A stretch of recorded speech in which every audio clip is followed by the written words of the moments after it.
తెలంగాణ రాష్ట్రానికి సంబంధించిన మేధావులు, బలహీన వర్గాల నాయకులు, ప్రొఫెసర్లు వివిధ స్థాయిల్లో ఉన్న అందరికీ విజ్ఞప్తి మేరకు కుల గణనలో నమోదు చేసుకుని వారికి మరొక అవకాశం ఇవ్వడం జరిగిందని మంత్రి పొన్నం ప్రభాకర్ అన్నారు. వారికి 10వ తేదీ నుంచి 28వ తేదీ వరకు ఇప్పటి వరకు కుల గణన సర్వేలో పాల్గొనకుండా సమాచారం ఇవ్వని వారు ఎన్రోల్ చేసుకోవాలని అన్నారు. 3 పద్ధతుల్లో కుల సర్వేలో సమాచారం ఇవ్వడానికి అవకాశం ఇవ్వడం జరిగిందని తెలిపారు.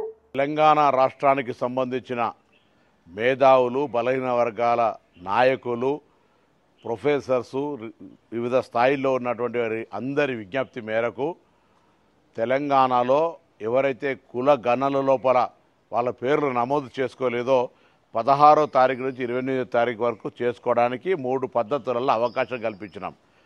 దయచేసి తెలంగాణ సమాజంలో ఎవరైతే జనాభా ఈ కులగణ సర్వేల నమోదు చేసుకొని సమాచారం ఇవ్వలేదో, ఇది స్వచ్ఛందంగా ఇచ్చే సమాచారం ఇందులో తప్పకుండా ఎవరైతే మిస్ అయినరో వాళ్ళందరినీ వెంటనే సమాచారం ఇవ్వమని తెలంగాణ ప్రభుత్వం పక్షాన ప్రతి ఒక్కరికి విజ్ఞప్తి చేస్తూ ఉన్నాం.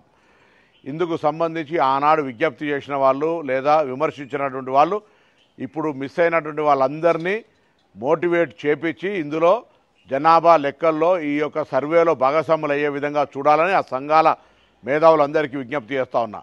అదేవిధంగా బాధ్యత గల ప్రతిపక్ష నాయకుడిగా ఈరోజు పార్టీ విస్తృత స్థాయి సమావేశం జరిపే సందర్భంలో కూడా ఇది ఒక ఎజెండా తీసుకొని ఎవరైతే తెలంగాణలో కుల సర్వేలో పాల్గొనలేదో మీరు ముందుగా మీరు కానీ కేటీఆర్ గారు కానీ హరీష్ రావు గారు కానీ సర్వేలో పాల్గొని పార్టీ పక్షాన బలహీన వర్గాల పట్ల మీ కన్సర్న్ చూపే విధంగా మీ పార్టీ సమావేశంలో నిర్ణయం తీసుకోవాలని కూడా ఈ సందర్భంగా కోరుతా ఉన్నాను.